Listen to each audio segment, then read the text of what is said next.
Shakti without having a target or without having a goal. So, how to convince yourself and how to create that path? Just to go in right direction, first step. First and foremost, always keep in mind, you see what you want to see. You see what you want to see. I'm just reminded of the beautiful words of Jesus where he says, seek and thou shalt find.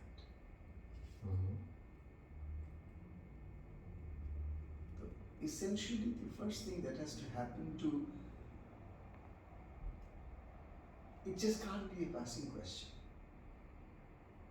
It can just be inquisitiveness to know. It just can't be that I'm not talking about you. Yeah. You have just heard about many things about Shiva, Shakti, this, that. And you're pretty curious that what's all this and how does it fit into my life, or is it at all necessary for me to be really thinking about all of this, considering it all? And so my first thing that I would like to ask everybody is, one has to really deeply ponder, am I truly, is this my intention to truly know? And true knowledge comes to me only when my slate of mind is completely open, on which not too many scribbles are there. You'd find that when we were young, we were given small slates on which we used to write with chalks and other things. And if we would just write and wipe and write and wipe, a time comes when it is to look so different. And even if I write with a chalk, we couldn't have really deciphered what it is there, what is written. But as a clean slate, I write and everything is, because of the contrast, I can see it. Mind is very similar.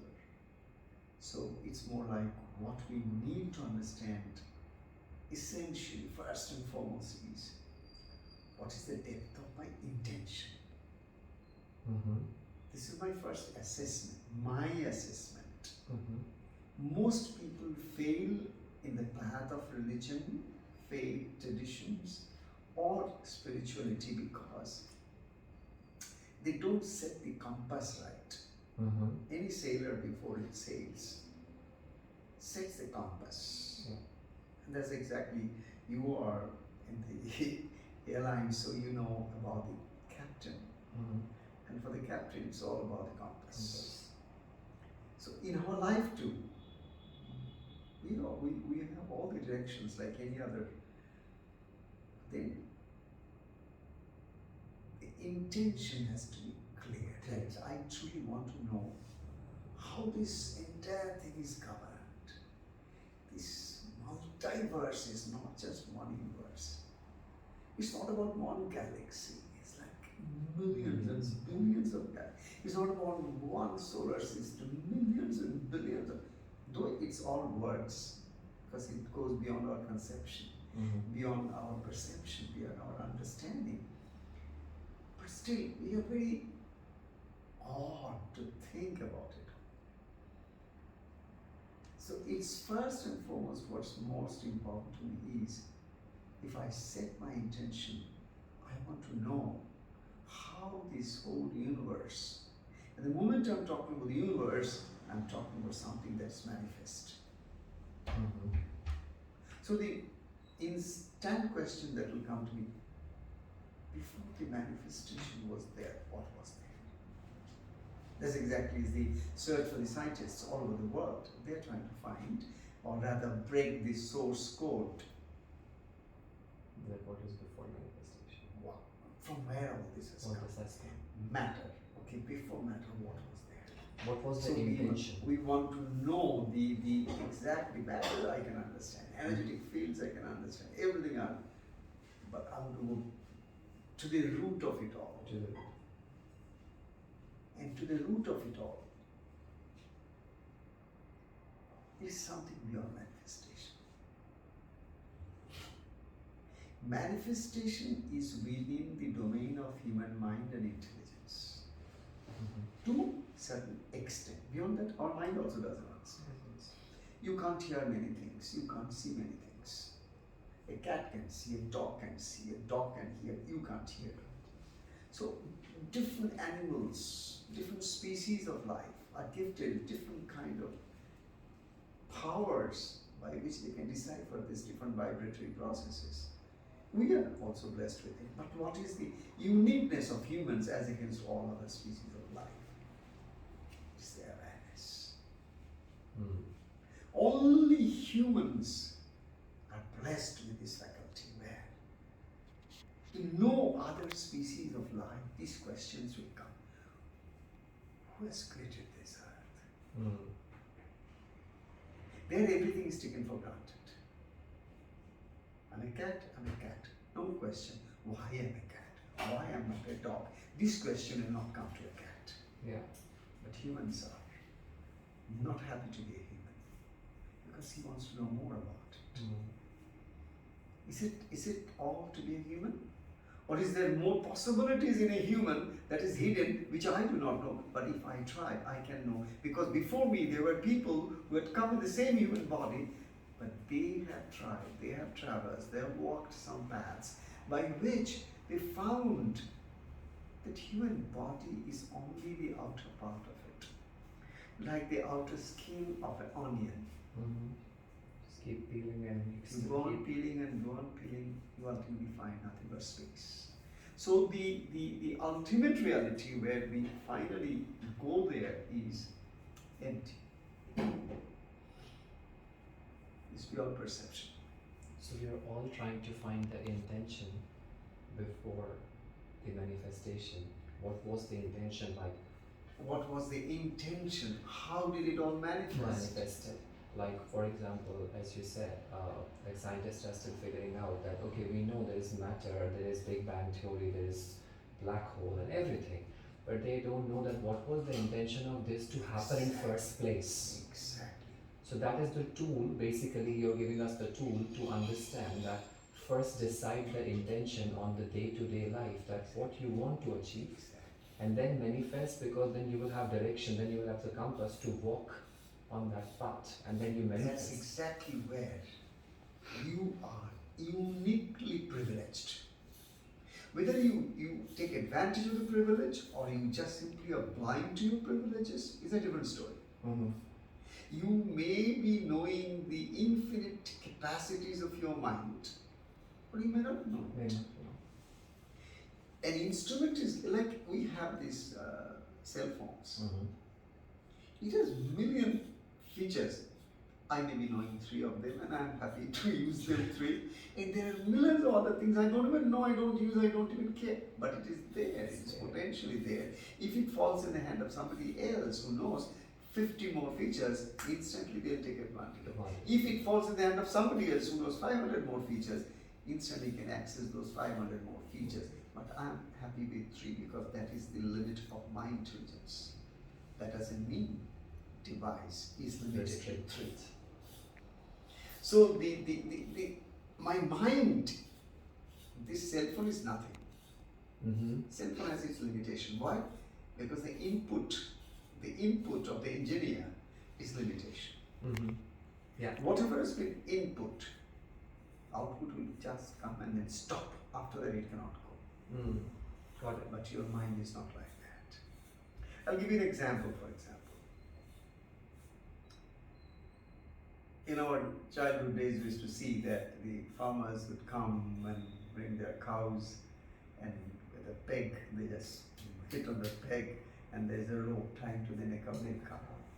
And then the idea is that the cow is within the limit, and then they can know it's there, and don't run away somewhere else. So I can find it there. So peg it. Yeah. And the cow goes on grazing. Okay? And then you'll find that that entire radius, the grass is finished. There are a few cows which will be happy by the evening time, and maybe, kind of after the whole days of grazing is done. What is that?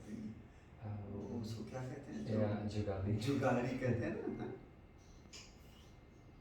That's exactly. So it sits, it doesn't. But maybe there is one cow, after having done that whole day, it doesn't stop. It goes to the edge and stretches and tries to lick the next grass that is there beyond the line, and it cannot reach, it cannot eat. But still it goes on struggling. Try to. At that time, the owner of the cow comes. Sees the other cow is just sitting quiet. And here is a cow. She's just trying. So it needs a little more. So he just unpicks it and picks it little. The radius increases. That's exactly what's happening to each human in this world.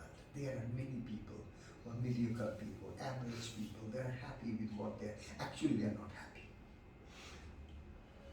It's a misnomer to think that some people could be happy to be just docile. It's not true. Some people could be happy just being depressed. It's not true. Some people could be happy just because unsuccessful. No, that's not true. They are the most unhappy lot. But yes, they go on cursing themselves and curse others and make a worse out of this world. My point is, we humans have multiple levels of our human brain function.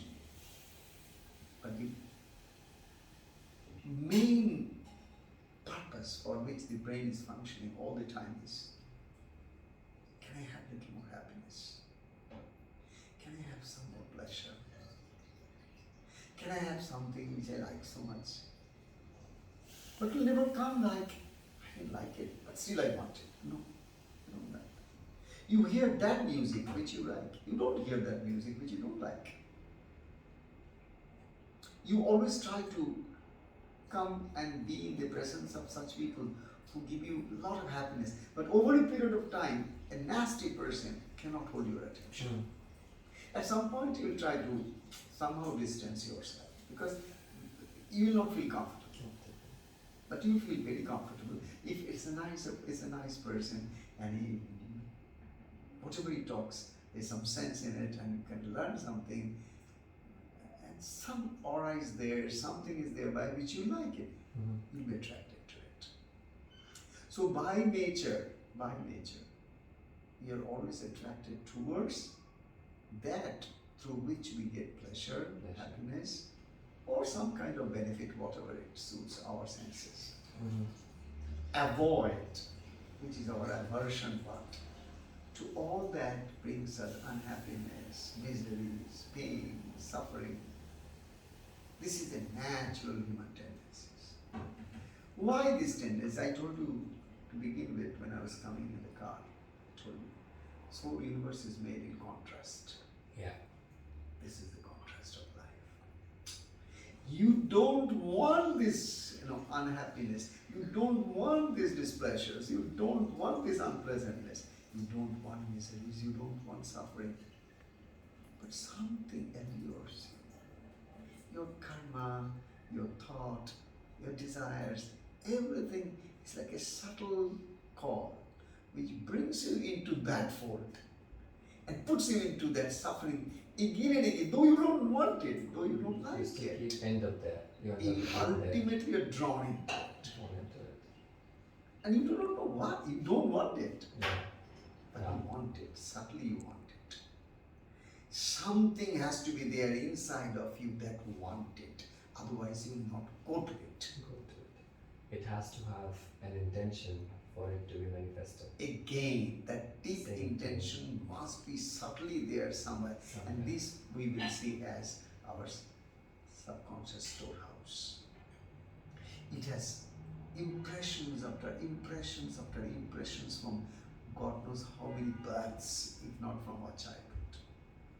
And in those impressions, there were many desires. Before you even assume this body, there were many desires that were unfulfilled desires. And they're all stored in the storehouse that's called our subconscious layers, unconscious layers. So now manifestation happens. Suddenly one, like in a tree you'll find there'll be a lot of blossoms, but before that some bud will come. And in that another bud will come, and that another bud will come. First the bird will come, then little the blossom will come. Or first the flower will come, then the fruit will come. So first these are the signs. So in our life too, exactly, this is how there are these dormant tendencies in human minds. Dormant tendencies mean the tendencies they were like seeds, they're there lying inside our subconscious mind. We may not be knowing it, but it is there. Somebody says, I don't want to be angry at all. Okay. Seed is there. If you just sprout at the right moment. Any trigger. Any trigger will sprout it. And beyond your control. You can't control it. Because it is not within your control to control your anger. Because it's more powerful than you. Because the only if I can see it in a different way, I have only a 5% window of free will with me versus 95% of my programmed brain which has been angering for ages. Slightest bit of things, it was putting me into some kind of I immediately reacted. I said, no, this is no, I'm not going to accept it, sorry. I've been doing it. Now I don't have to do it. My body will do it. I don't have to be there. I don't have to be present there. And that's the reason when the anger comes, you are absent. Anger and your presence cannot go together. You are there and you are angry. It cannot happen. First, you have to disappear from the scene, and then the anger will come and do its own work. And you are not there. You have nothing to do there. You don't even have to be there to express your anger. How angry you are. It's a totally body manifestation because your body has become your mind now. Over a period of time, as you repeat anger, now the mind doesn't have to plan it and execute it. It's subconsciously. It is completely body. Like I don't have to plan how my heart should beat. Yeah. Do I plan? Yeah. It's involuntary. Is there any activity? Oh, no, 2, 3, 4. No, 6, 7, 8. No, nothing. Yeah. If I eat something, do I plan how it's to be digested? Yeah. Which acid should come from where? Do I do anything? No. Involuntary. That means it's the body which knows how to run my 2 nostrils for my breathing. Take 1 breath, slight gap, and then exhale. Did I do it? No. No, that's it. So the fact becomes very clear now that it doesn't at all need I to be there in order to express my anger. It's the reflex action, Dharani. Like when we touch the hot surface, we realize it's hot after we move our hand. Yes. That's same as anger. That anger does its job, and then you realize that you were angry and you were not there. Perfect. So it's the reflex action. Perfect. But my point is this. This is where the human excellence comes into. Maybe you have gone through this process of anger, frustration, anger, remorse, anger, thinking, no, I don't enjoy it, I don't enjoy it at all, something like that. So when such a thing happens, over a period of time, you do not know, you suddenly meet some person. You say a small word, maybe a child, maybe anybody for that matter. Without the trigger. And the trigger is to your inner light. If you, that light suddenly takes you, it's true that it's the body which is doing it and I have no control over it. But still the yogis always tell me, the rishis always tell me, that our tradition of this unique, timeless wisdom tells me, where there is a will, there is a way. It tells me, boy, you say that you want it to be done and it shall be done. First, you confirm that you want it. That's the reason. The beginning, I come back to my first one. It's not about manifest Atman. It's not about Shiva and Shakti. No, I'm not interested. Again, I'll get into a theoretical discussion. I'm not so happy with all these knowledgeable talks. What I want is me. Am I focused to my intention? Does it really matter to me to know who is Shiva? Or is it just because I am in connection, I am in contact with a person of holy interest or whatever, and maybe he knows it.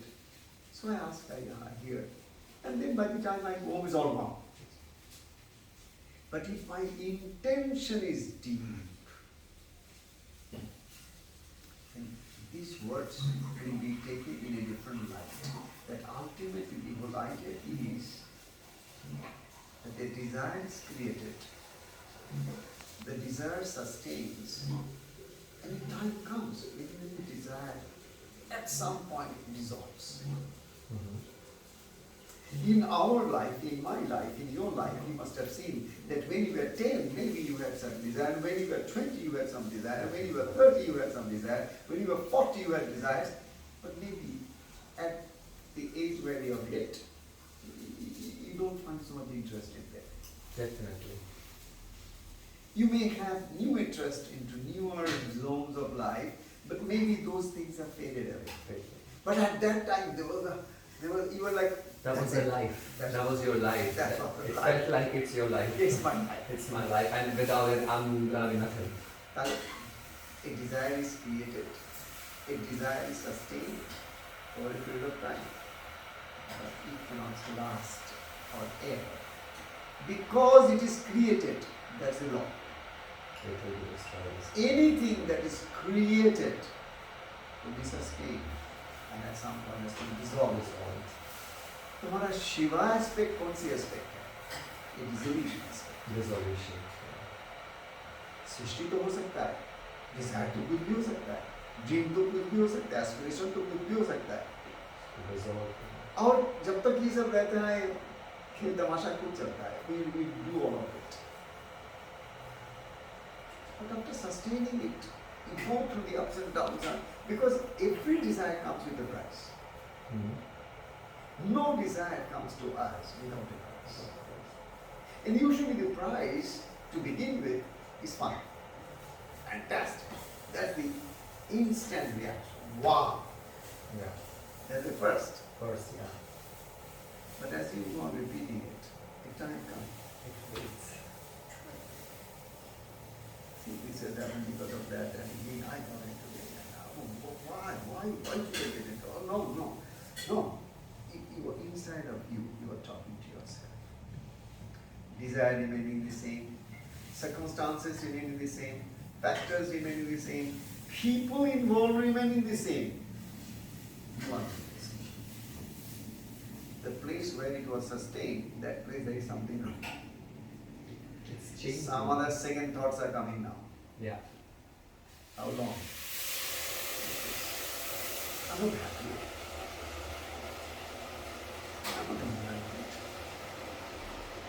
So I said, if it was not there, it has come, it is sustained, time will come to resolve.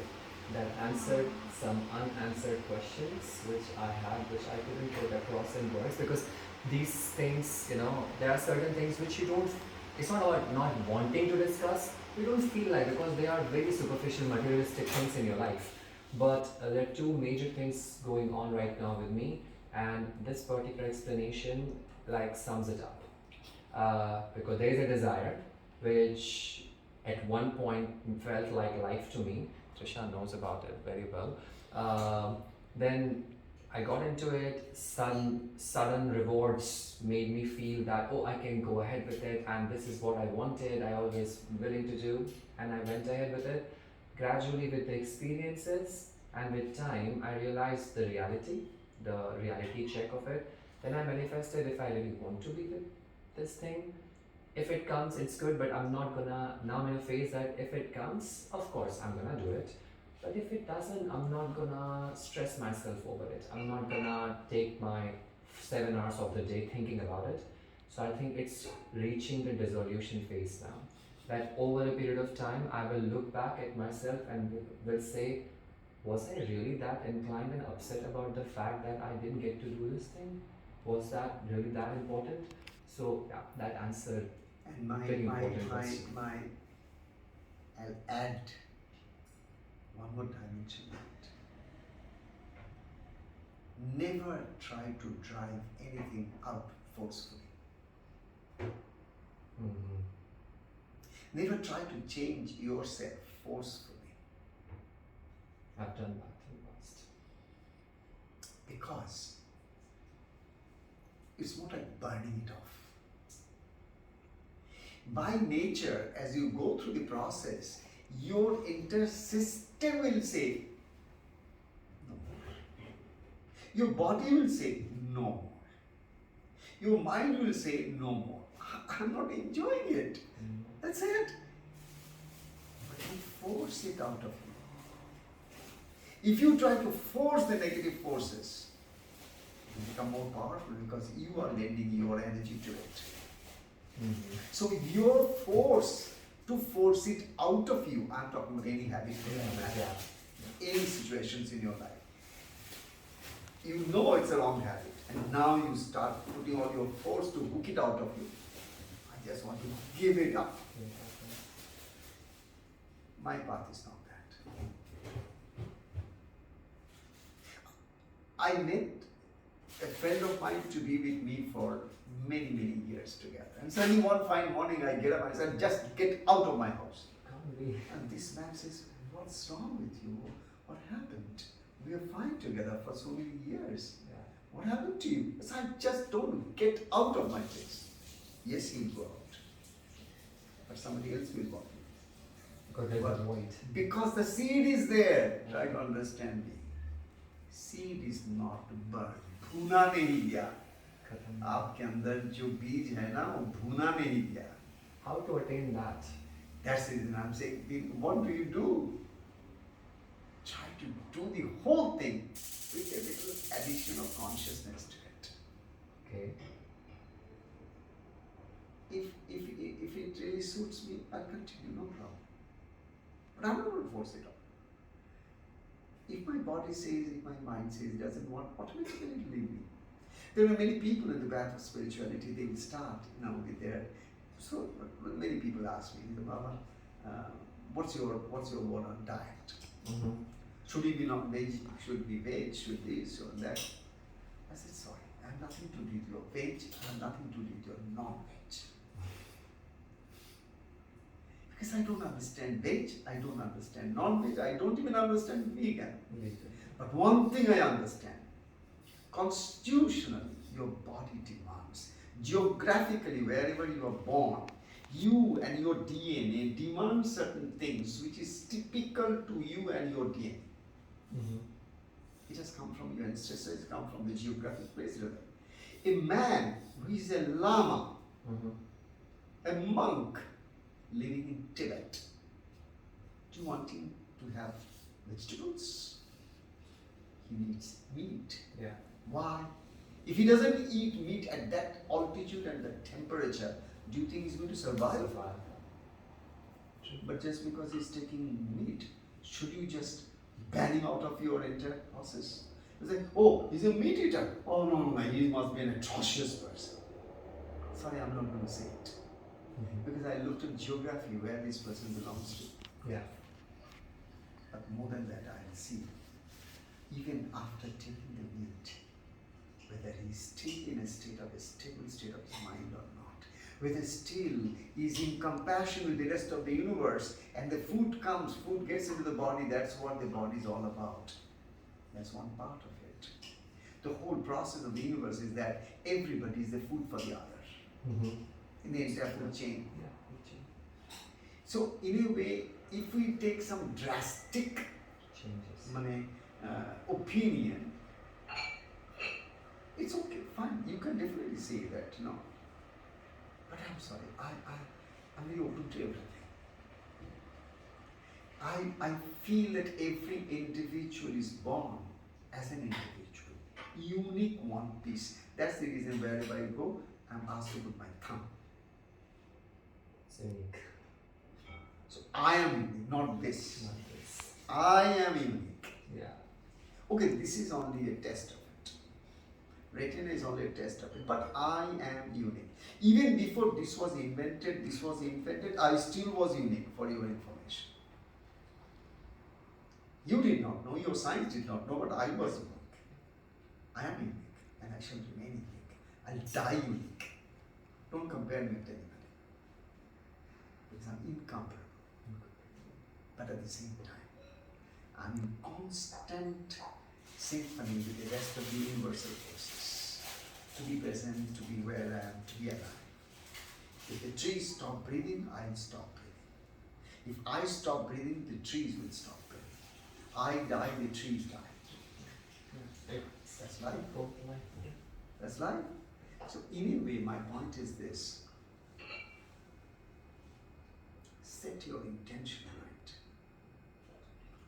You will find that if your intention is becoming stronger, then all your past karmas will come to you to ask for its tolls. You put your card, give the toll. Don't react, don't reject, don't grumble, don't try to be very critical about it. Go through it. I want to ask one thing. Yes. Your questions come and I forget them. So, like you said about habits, don't do a drastic change. Just not like, oh, you know what, from tomorrow I'm not going to do this. Because that becomes more difficult because then the seed is still there. I just cut the plant from just the top. Prune. Just cut it. Go through entire process and then realize yourself if it's actually worked for you, if you're really willing to continue with this, or if that's actually what you wanted. Because certain habits, it's not a bad habit, it's just like maybe work-wise, what I do and other things, I should not stop it immediately. I should continue because I was about to break something right in the middle of the cycle. And I was like, you know what, it's not gonna work. I'm not gonna continue with this anymore because this is not right. But then, in that moment, I feel it. But after 5-6 hours, I'm like, but you know what? There were some benefits out of it. Absolutely. I did not continue. I did not finish it. How can I reciprocate on something when I haven't given my 100%? True. And like you said, the karma started coming to take the tolls in halfway already. And I got afraid of those tolls and I said, listen, I'm not gonna pay you more. I'm just gonna stop it right here. But then again, that did not give me any stability. No. So I should go through that entire phase and then it will, if nothing, it will give me some learnings, perhaps, and to not do those things in future and a clear vision that this is not for me. Exactly. And the whole process thereby, what I'm trying to say is this. The purpose of every activity in our life is one of pure, evolving in different states of consciousness.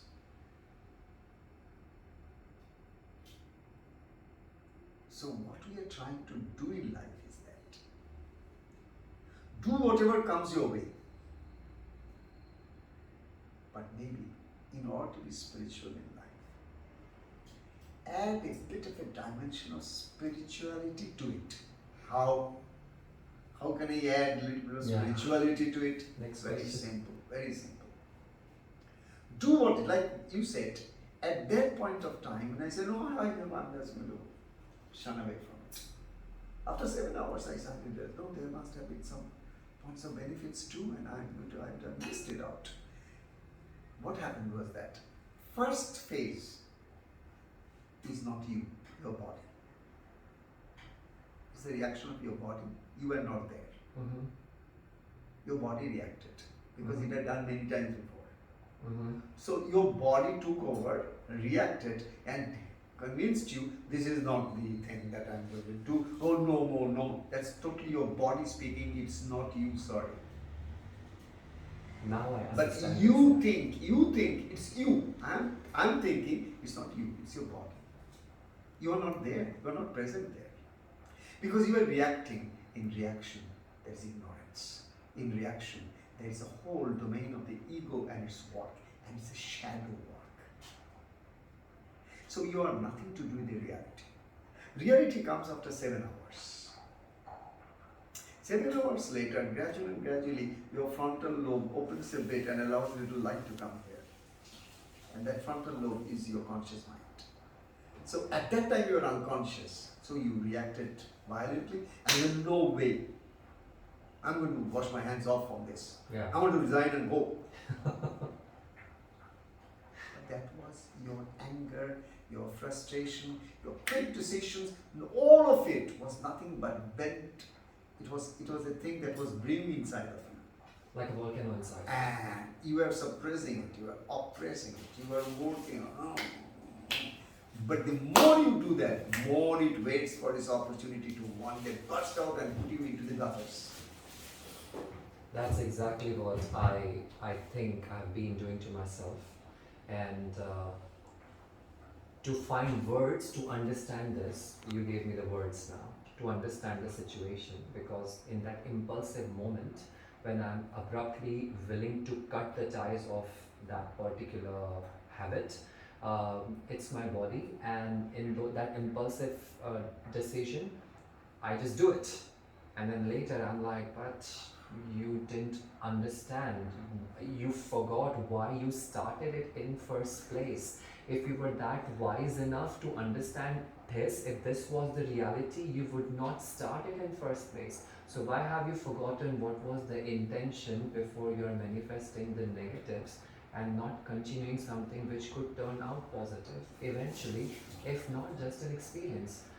So the day I went to Zurich, something like that I was going through in my head, because I wasn't feeling well and something was coming up, and I just abruptly just denied or dismissed that.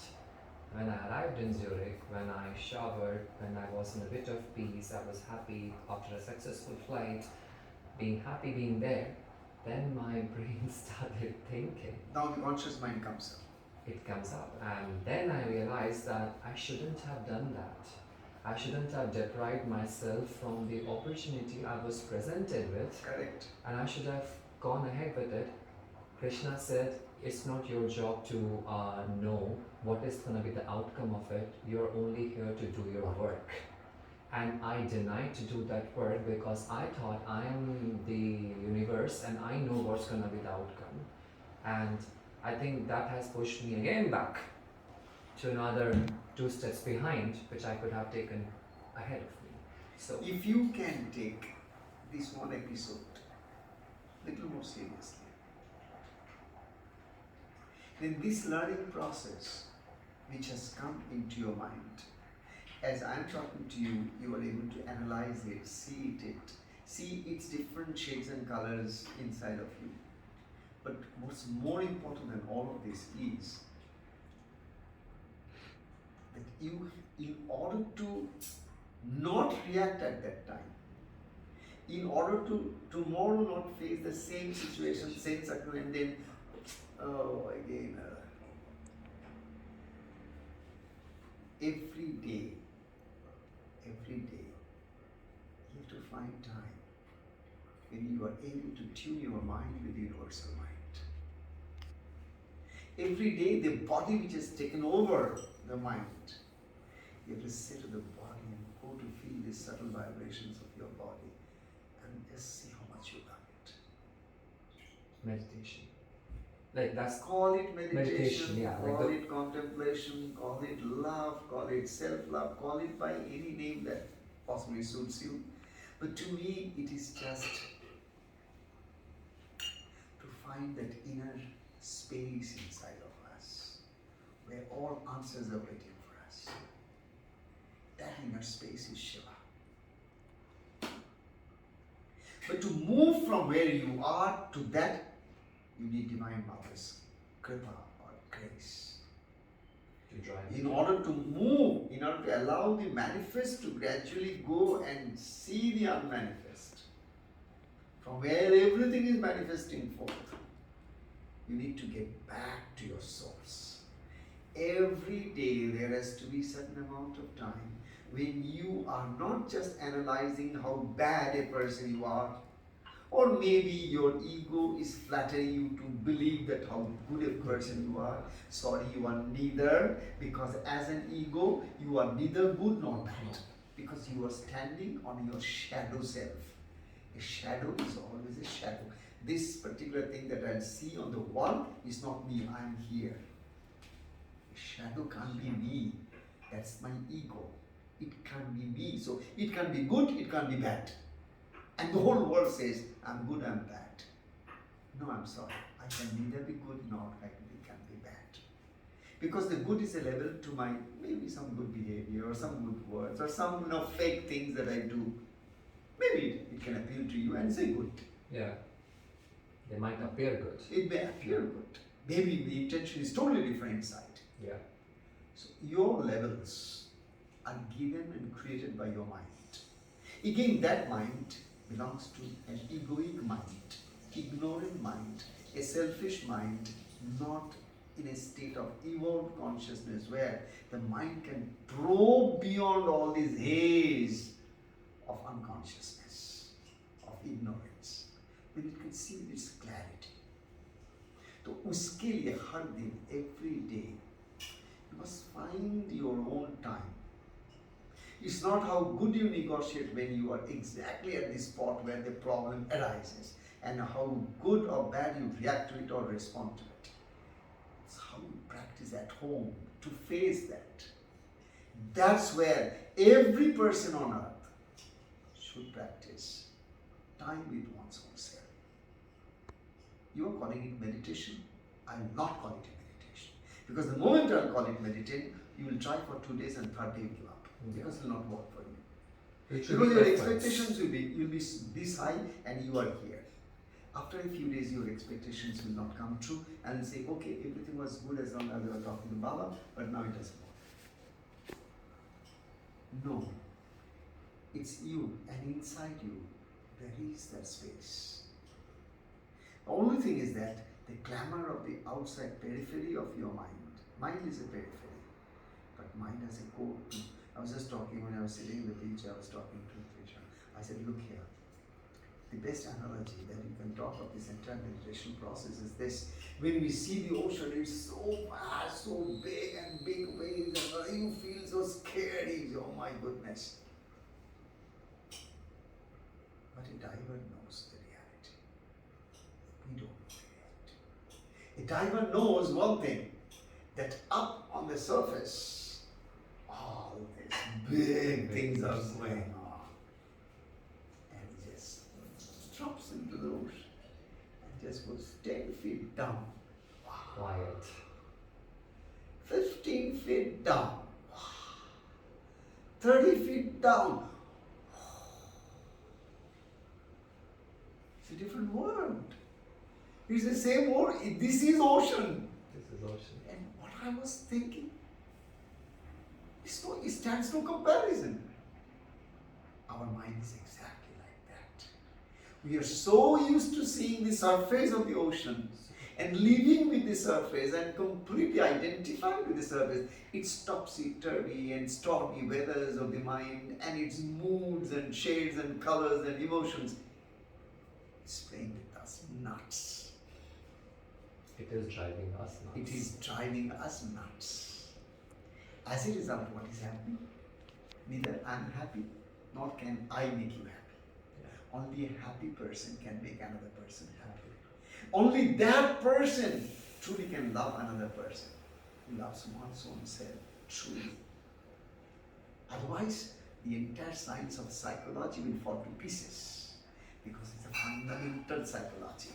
If I can't have enough love for myself, if I don't care for my body, if I don't care for my mind, if I don't care for my habits, if I don't care for my character, okay, don't care. Who asked you to care?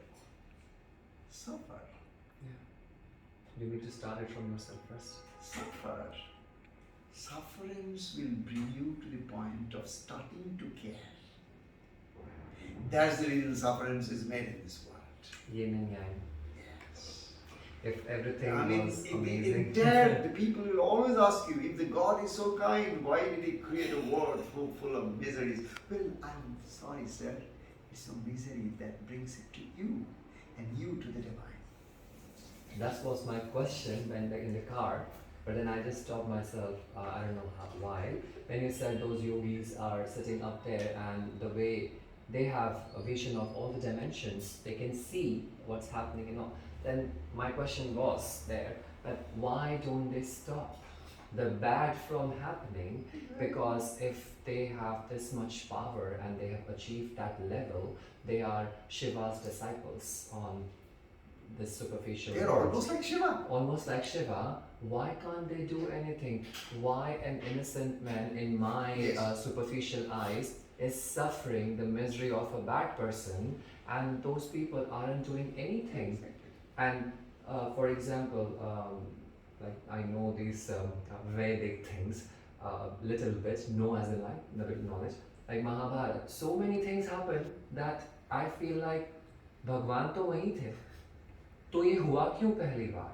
Draupadi को भरी सभा में लाया ही क्यों गया when Krishna could protect her even before that she was dragged into the court, but that answers it, and I think that makes more sense. That makes all sense now. Because every karma, every action brings about a chain reactions,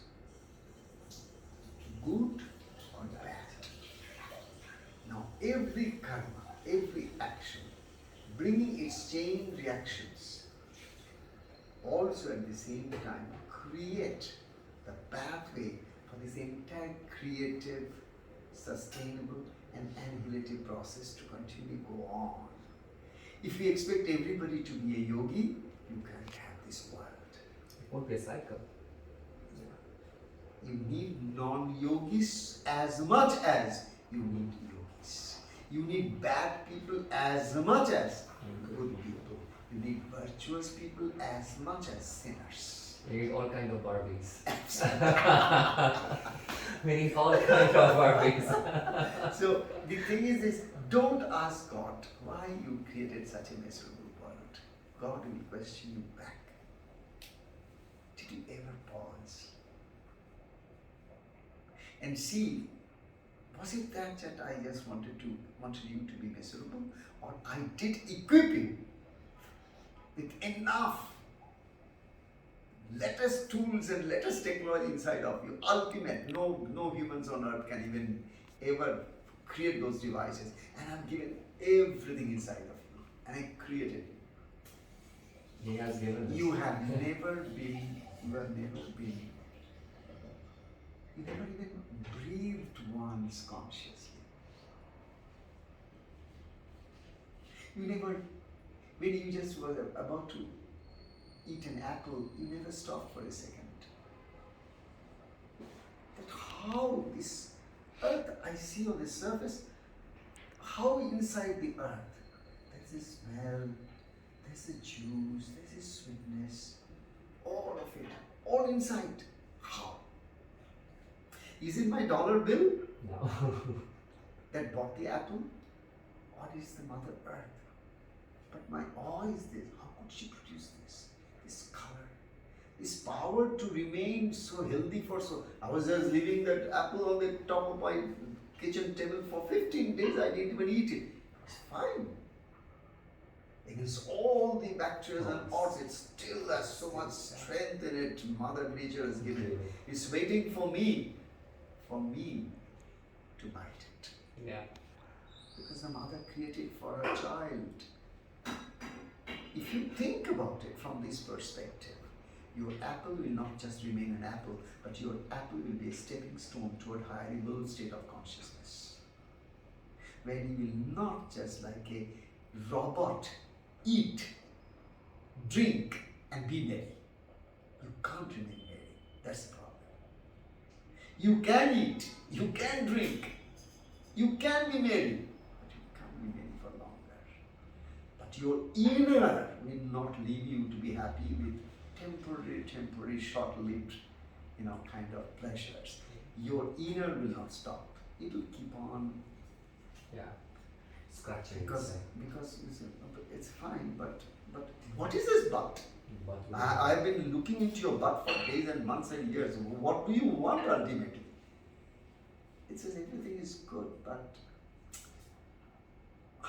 maybe I'm looking for something else.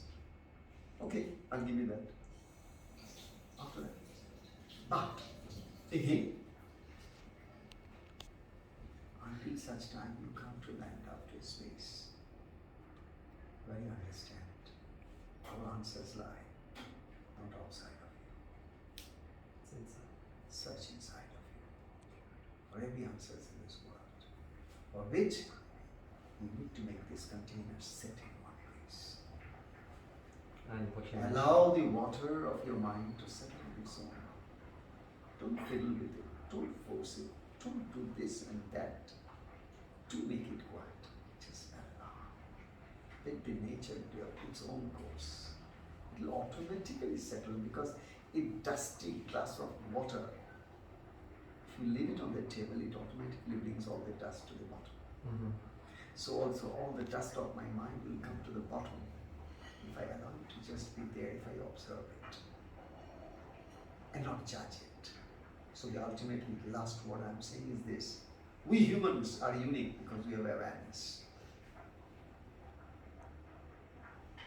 And our practice every day is to become a little more aware that I'm not the doer.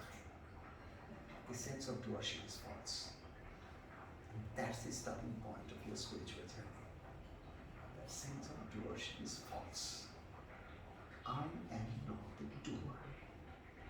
So I am not going to be a rich man or a poor man or a successful man or an unsuccessful man, a good man, a happy man, an unhappy man. All this is blah, blah, blah.